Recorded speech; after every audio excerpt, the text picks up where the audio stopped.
말씀은 사도 바울이 고린도 교회 성도들에게 권면하시는 그런 말씀인데, 권면이면서 명령입니다. 이 말씀 우리가 함께 생각하면서 은혜를 나누고자 합니다.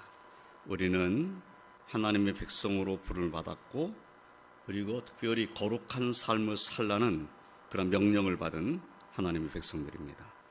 그래서 하나님의 백성답게 살려면 어떻게 되느냐 하는 것을 이미 우리가 그래서 3장 말씀을 보면서 3장 말씀에서 위의 것을 찾으라, 또 땅에 있는 지체를 죽이라, 이런 말씀을 우리가 보았고, 또 거룩한 하나님 백성답게 살도록 또 하나님의 말씀을 따라서 순종할 것을, 그래서 옛사람을 벗어버리고 새 사람을 입어야 되는 내용들을 말씀했어요. 그래서 3장 12절 말씀을 보면, 너희는 하나님이 택하사 거룩하고 사랑받는 자처럼 긍휼과 자비와 겸손과 온유와 오래 참을 옷 입고, 누가 누구에게 불만이 있거든 서로 용납하여 피차 용서하되 주께서 너를 용서하신 것 같이 너희도 그리하고 이 모든 것 위에 사랑을 더하라. 그래서 예수 그리스도를 믿는 하나님 백성들의 모습은 이래야 된다 하는 것을 말씀하고 있죠. 그리고 또 감사하는 자가 되라. 감사하는 자가 되라는 말씀은 연거푸서 14절부터 17절까지에 계속 말씀하고 있는 것을 볼 수가 있습니다. 그리고 지난 시간에 본 18절부터 4장 1절까지의 말씀은 그리스도인들이 그런 가정생활을 어떻게 해야 되는지, 사회생활 속에서는 어떻게 해야 되는지, 부모와 자녀의 관계는 어떻게 해야 되는지, 또 부부관계는 어떻게 해야 되는지, 이런 말씀들을 우리가 보았습니다. 오늘 말씀은 특히 주의 종과 성도의 관계에 있어서 사도 바울이 권면하시는 말씀, 부탁하는 말씀이 또 함께 있다라는 것을 우리가 볼 수가 있어요. 이 말씀을 함께 우리가 생각하면서 은혜를 나누고자 합니다. 먼저 사도 바울은 그리스도인들은 감사함으로 깨어있는 기도 생활을 해야 된다라고 권면하고 계신 것을 볼 수가 있습니다. 2절 말씀을 보면 기도를 계속하고 기도에 감사함으로 깨어 있으라. 예, 성도들에게 기도를 계속하라라고 권면하고 계시다는 것을 볼 수가 있습니다. 기도 생활은 우리 그리스도인의 생활에서 빼놓을 수 없는 것이죠.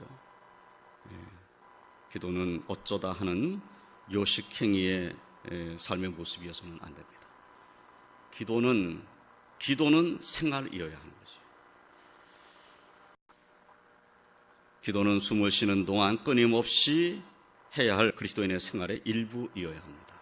어쩌다가 하는 것이 아니라 기도는 내 삶 가운데 빠져서는 안 될 가장 중요한 요소 중에 하나다라는 것을 우리는 항상 생각해야 됩니다.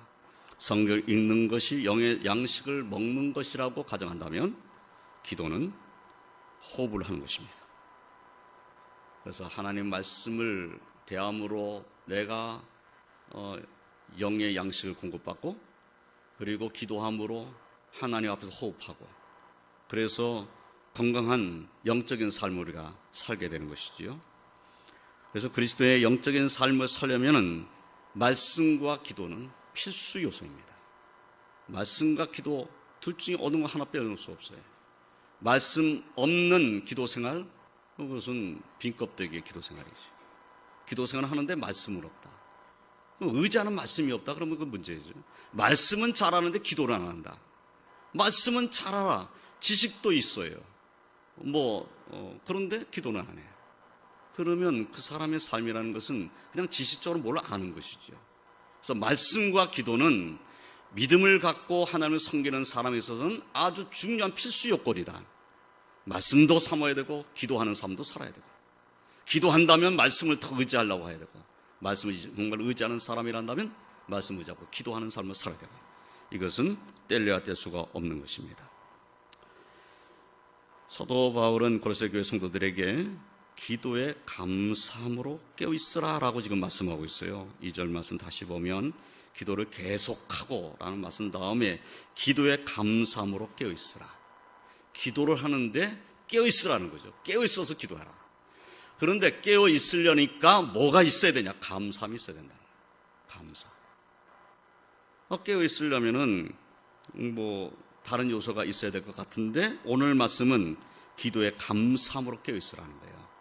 기도를 하는데 기도 생활 속에 뭐가 있어야 되냐 하는 것을 이 말씀 우리가 알려준 거죠. 기도가 정말 깨어있는 기도란다면 그 기도 속에는 감사가 있다는 겁니다. 감사. 예, 감사하지 못할 일들이 참 많습니다. 우리 삶에 이런저런 일들이 일어났을 때 정말 감사하기가 너무 힘들 때가 있어요. 그런데도 그런 중에도 감사의 조건을 찾아보는 겁니다. 감사할 이유를 찾아보는 거죠. 그리고 지금까지 하나님이 나의 삶을 인도해 오셨다는 것에 대해서 감사해요. 지금 내가 내 앞에 있는 당장 일어난 일 때문에 감사가 없고 기도가 없단다면 그 문제인 거죠. 지금까지 하나님 인도해 오셨잖아요. 지금까지 인도하신 하나님이 지금의 문제를 해결하지 못하시겠는가? 분명히 이 문제는 내가 하나님의 은혜 가운데 해결하고 하나님께 영광 올려드리는 삶을 살 수 있다라고 하는 믿음을 가지고 지금까지 인도하신 하나님께 감사드려야죠. 감사가 없으면 깨어있는 기도 생활을 할 수가 없습니다. 오늘 말씀 우리에게 그것을 가르쳐주고 계신 거예요. 이스라엘 백성, 우리가 출애굽한 이스라엘 백성들에 대해서 항상 생각하지만 이스라엘 백성들이 놀라운 하나님의 능력을 눈앞에서 보면서도 하나님에 대한 신뢰가 부족하고 하나님 앞에 맡기지 못하고 그리고 그 백성들이 원망하고 불평하잖아요. 그 삶 속에 감사가 없어요. 결국은 가나안 땅 못 들어가는 겁니다. 감사함이 없기 때문에, 감사함으로 깨어있지 못하기 때문에 결국은 광야에서 순종하지 못하는 자의 삶을 살다가 멸망당하는 거죠. 이것은 우리들에게 굉장히 중요한 본이 되는 겁니다. 감사함으로 깨어있으라. 이 말씀은 오늘날 우리에게도 아주 중요한 권면이고 명령입니다. 깨어있어야 되는데, 기도로 깨어있어야 되는데, 내가 깨어있으려면 기도하는 삶을 살아야 되는데 그 기도가 정말 깨어있는 기도를 한다면 감사가 있어야 된다. 그 기도 속에 감사가 있어야 된다. 우리 기도를 한번 돌이켜보시기 바랍니다. 지난 한 주간의 기도 속에 감사함이 있었는가? 정말 감사하면서 내가 하나님께 지금 내게 닥쳐있는 문제를 아뢰본 적은 있는가? 내가 지금까지 인도해 주신 하나님께 감사하면서, 그러면서 하나님 정말 지금 이 문제 때문에 내가 지금 마음이 아픕니다. 도와주십시오 하고 정말 하나님 앞에 무릎 꿇어봤는가? 우리 스스로에게 물어봐야 되는 거죠. 혹시 내가 지금 기도하는 삶 속에 감사는 없고, 기도는 있는데 감사는 없고, 간구는 했는데 감사가 없고, 부르짖긴 부르짖었는데 감사가 없고, 그럼 감사가 없다는 것은 불평과 불만이 있다는 거죠. 그런 기도가 하나님께 상달되겠습니까? 감사함으로 하나님께 깨어있어 기도해야, 감사함으로 하나님께 아뢰어야 그리스도의 평강이 임한다는 사실을 확신하시길 주님의 이름으로 축원드립니다. 그러니까 사도 바울이 기도를 계속해라, 기도를 계속해라. 지금까지 기도한 것처럼 계속 기도해라. 그런데 감사함으로 깨어있어라. 그렇습니다. 기도에 감사함으로 깨어있는 그런 성도로 이 한 주간도 승리하시길 주님의 이름으로 축원드립니다. 또 기도 생활에 대한 말씀을 하면서 사도 바울은 기도를 부탁하는 말씀을 하고 있는 것을 볼 수가 있어요. 사도 바울이 지금 골로새 교회 성도들에게 자신의 기도 제목을 주면서 기도해달라고 부탁을 하는 거죠. 사도 바울이 어떤 분입니까? 사도행전 20장 24절 말씀을 보면은 내가 달려갈 길과 주 예수께 받은 사명 곧 하나님의 은혜의 복음을 증언하는 일을 마치려 하면은 나의 생명조차 조금 더 귀한 것으로 여기지 아니하노라. 주의 복음을 위해서 목숨까지 내놨다는 말씀을 하시는 분이에요. 그리고 그렇게 살아오신 분입니다. 그렇게 살아오신 분이 뭐가 두렵겠어요?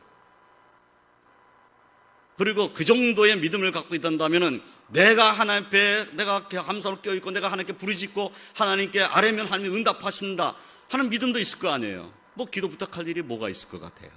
사도 바울 같은 분이 기도를 부탁하는 것이 이상하게 느껴지지 않습니까? 이런 능력의 주의 종이, 이런 정도로 하나님이 이러한 주의 종이, 목숨까지도 하나님 앞에 내놓은 주의 종이 기도를 부탁한다? 좀 이상하게 느껴지지 않으세요? 기도 부탁하지 않아도 될 것 같은 분 아니에요. 그런데 이분도 기도 부탁했다는 겁니다. 그렇다면 우리가 서로 기도 부탁하고 기도하는 것은 마땅한 일이다 하는 거죠. 서로 기도 부탁하고 나를 위해서 기도해달라 라고 부탁하고, 그리고 정말 우리는 기도 시간에 부탁받은 기도를 하고, 이것이 진실한 그리스도인의 삶의 모습이지요. 어떤 기도를 부탁했습니까? 3절에 또한 우리를 위하여 기도하되 하나님이 전도할 문을 우리에게 열어주사 그리스도의 비밀을 말하게 하시기를 구하라. 내가 이 일 때문에 매임을 당하였노라. 예, 기도 부탁이 다른 부탁이 아니었다는 것을 우리가 알 수가 있어요. 사도 바울이 정말 열망하는 것, 전도의 문이 열려지게 되는 것, 그리고 그때의 그리스도의 비밀을 담대히 말할 수 있게 되는 것. 내가 지금까지 주의 복음을 전하면서 지금 옥에 갇혀 있는 이런 모습이 되었지만은 그럼에도 불구하고 주의 복음이 더 많은 사람이 전해지기를 소망하는 거죠. 전도의 문이 더 열려지기를. 내가 비록 옥에 갇혀 있지만 전도의 문은 더 열려지기를. 그래서 담대히 그리스도의 비밀을 내가 말할 수 있게 되기를. 그것을 바라고 있는 거죠. 이 기도를 너희들이 좀 해달라. 나를 위해서 그렇게 좀 기도 좀 해달라. 이렇게 부탁을 하는 거예요. 4절에 그리하면 내가 마땅히 할 말로써 이 비밀을 나타내리라. 그리하면이라는 것은 성도들이 나를 위해서 이와 같이 전도의 문이 열어지게 해달라고 하는 기도와 그리스도의 비밀을 말하게 하시기를 구해 주면, 그렇게 기도해 주면, 그러면 내가 마땅히 할 말로서 이 비밀을 나타내리라. 하나님께 그 길을 열어주실 것이고 내가 비밀을 증거하는 자가 될 것이다. 이렇게 지금 말씀을 한 거죠. 사도 바울이 이와 같이 자신의 사명을 감당함에 있어서 성도들에게 기도를 부탁하고 그리고 그 사명을 감당하는 모습이 오늘날 또한 우리들의 모습이어야 한다는 것이죠. 우리도 서로 기도 부탁하고 또 감당할 만한 능력 하나님께서 내게 허락해 주시기 위해서 기도해달라 하고, 그리고 함께 협력하고 함께 하나님 일하고 하나님 기뻐하시는 일에 충성하고, 그리고 하나님 주신 은혜를 함께 누리고, 이런 삶의 모습이 우리 교회 성도들의 모습이어야 되겠다 하는 겁니다. 서로 기도 부탁하는 거, 구조 식구들 간에 서로 기도 부탁하고 함께 기도하는 거, 또 우리 금요교대에 모여서 서로 축복하며 기도할 때 함께 기도하는 것, 이런 기도를 통해서 하나님 우리의 기도에 응답하시고 역사해 주실 줄을 믿습니다. 사도 바울도 성도들에게 기도를 부탁했다면 기도를 부탁하고 함께 기도하고 서로 위해서 기도하는 이런 삶을 사는 것은 오늘날 우리들의 모습이어야 한다. 그리고 그 모습은 하나님 앞에 아름다운 것이다. 합심해서 기도하는 그 기도를 주님께서 물리치지 아니하신다고 분명히 약속하셨습니다. 합심 기도에 응답하신다는 주님의 약속도 있어요. 합심하여 기도하고 응답받는 성도로 사시길 주님의 이름으로 축원드립니다.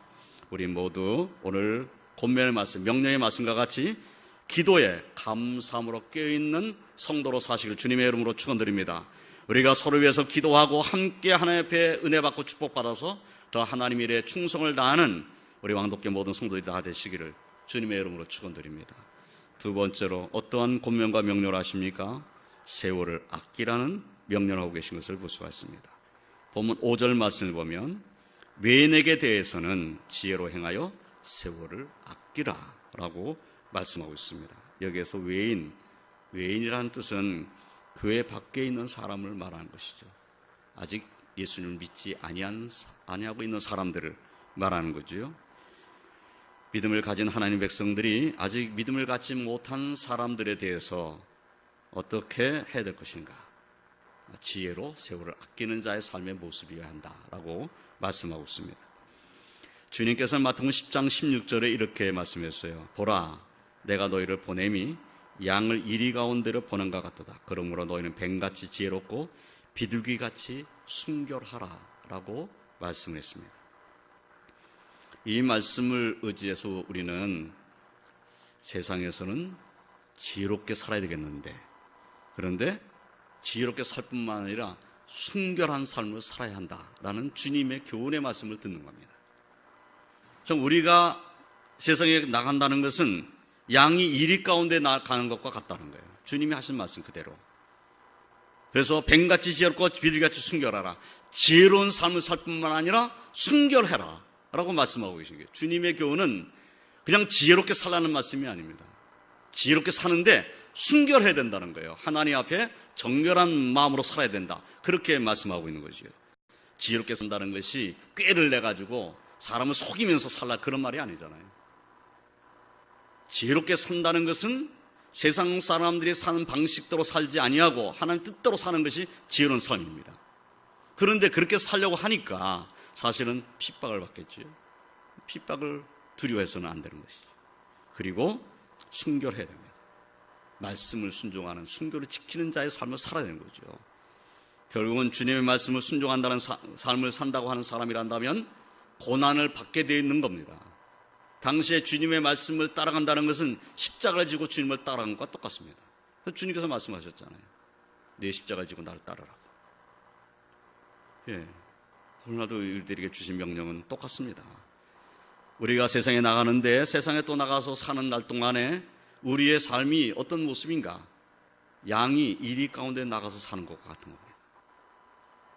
매일매일의 삶이 하나님께 기도하고 하나님의 말씀을 순종하는 지혜로운 자의 삶이 될 뿐만 아니라 또한 순결한 자의 삶을 사시기를, 주의 말씀에 순종하는 그런 믿음의 삶을 사시기를 주님의 이름으로 축원드립니다. 사실 세상 사람들이 우리를 어떻게 생각하죠? 우리를 생각할 때 참 그 예수쟁이들 이렇게 생각하고, 또는 예수 믿는 사람들, 요새 목사들도 믿을 만한 사람 없다, 이렇게 말하는 시대에 우리가 살고 있잖아요.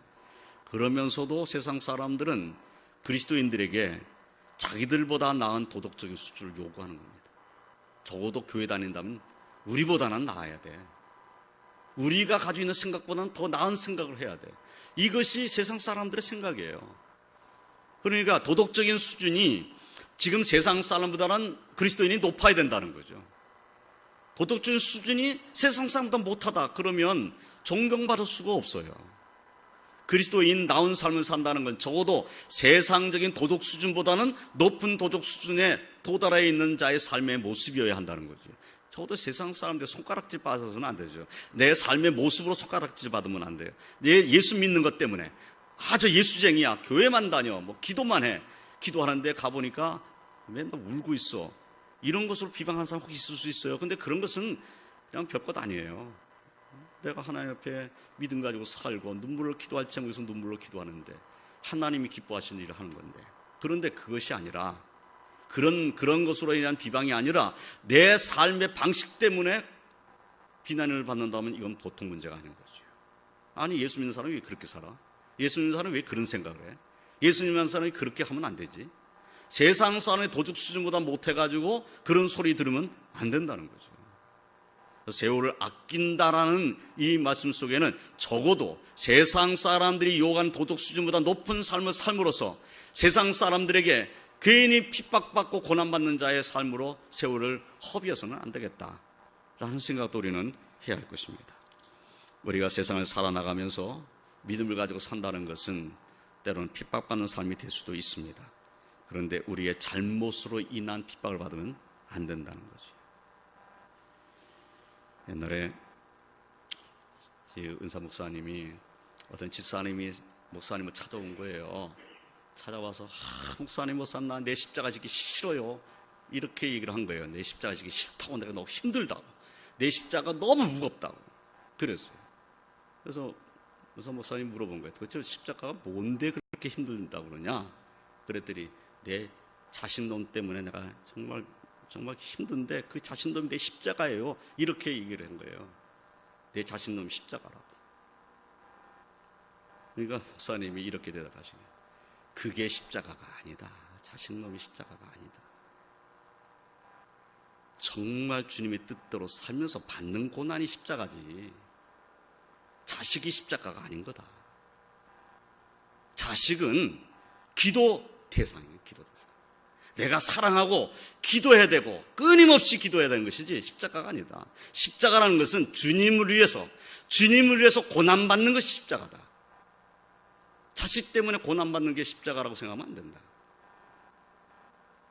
그 말씀을 들으면서 그 말씀이 맞다라는 생각이 들어요. 우리 스스로 생각해 보세요. 우리가 가지고 있는 십자가가 정말 주님의 말씀을 순종하고 하나님 뜻대로 살기를 원하는 삶 속에서 받는 고난의 십자가인가? 아니면 내 마음에 정말 걱정되고 근심되는 것들, 특히 내가 사랑하는 사람들로 인해서 걱정하고 근심하는 이것이 십자가라고 생각하고 있는가?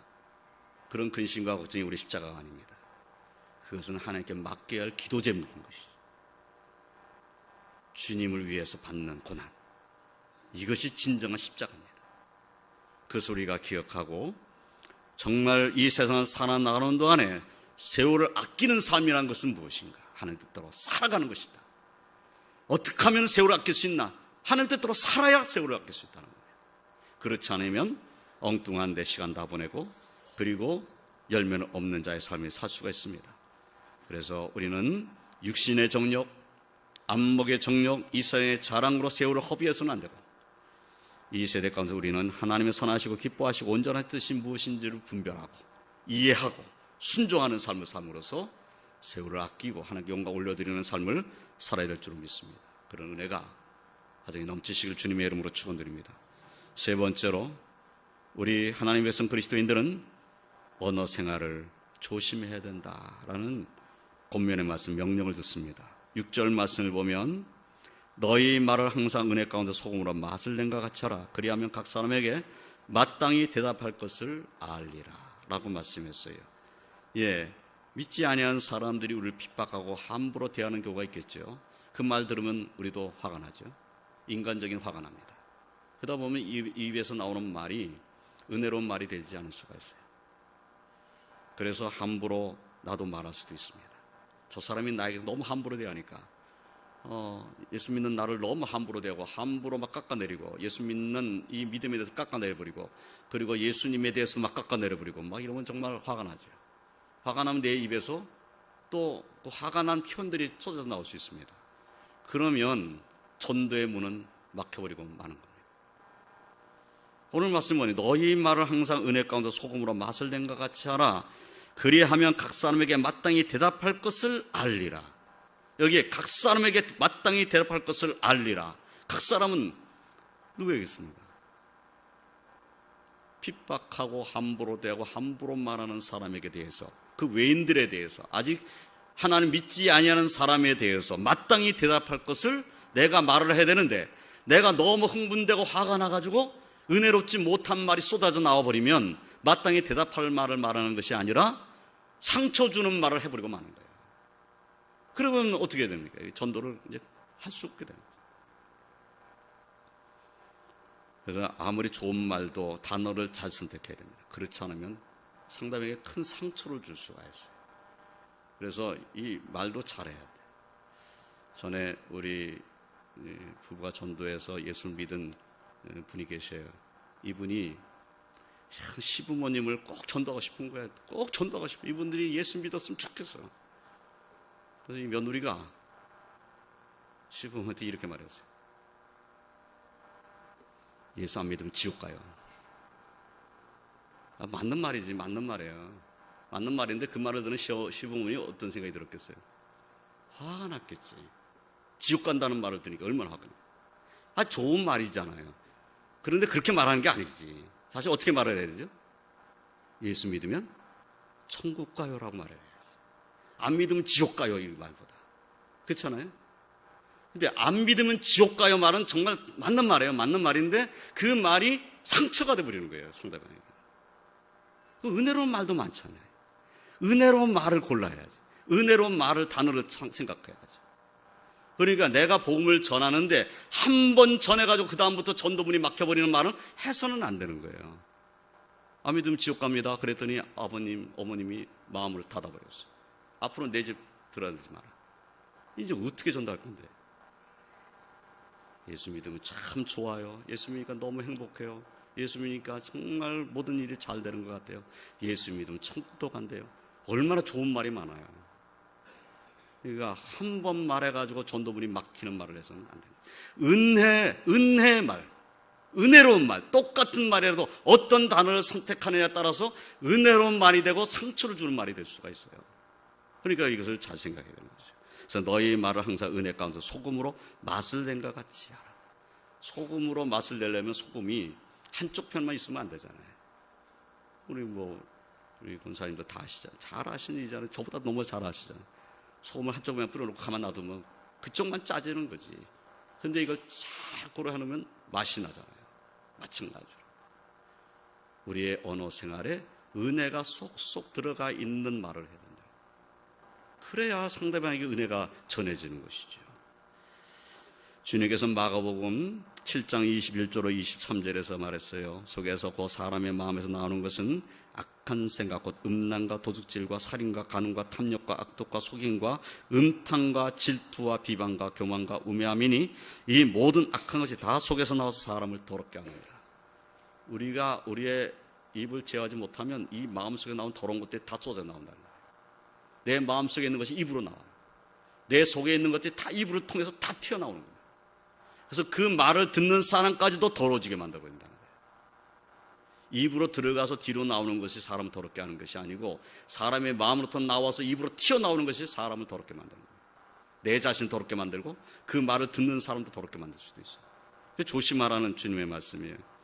사도 바울은 에베소 4장 29절에서 이렇게 말했어요. 무릇 더러운 말은 너희 입 밖에도 내지 말고 오직 덕을 세우는 데 소용되는 대로 선한 말을 하여 듣는 자들에게 은혜를 끼치게 하라. 듣는 사람에게 은혜를 끼치게 하라. 듣는 사람이 그 말을 들었을 때 은혜가 되어야 된다는 거예요. 그런 말을 하려고 힘써야 되는 거죠. 내 마음속에 화가 나 부글부글 끓는다고 그냥 하고 싶은 말 막 입으로 막 토해버리면 다음엔 주워 담을 수 없어요.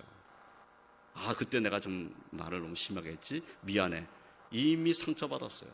상처받아서 그 심하게 한 말이 내 마음속에 박혀있는데, 내 마음속에 박혀있는데 와서 그때 그 심하게 한 말 미안해 100번 해도 소용없어요. 이미 내 마음속에 박힌 다음에. 경험해본 분들은 다 아시잖아요. 그 사람이 와서 나한테 미안하다는 말이 귀에 안 들려요. 내가 이미 그 말 들어서 속상한데 화가 나 있는데 용서가 안 되는 거예요. 그 말은. 그렇게 되지 않아요. 우리 그리스도인들은 그러니까 우리가 상대방에게 상처를 주는 말을 하지 않도록 힘써야 되는 거죠. 될 수 있으면 말을 안 하는 것이 더 좋을 수도 있어요. 차라리 말을 안 하고 입 다물고 있으면 그냥 중간이라도 가요.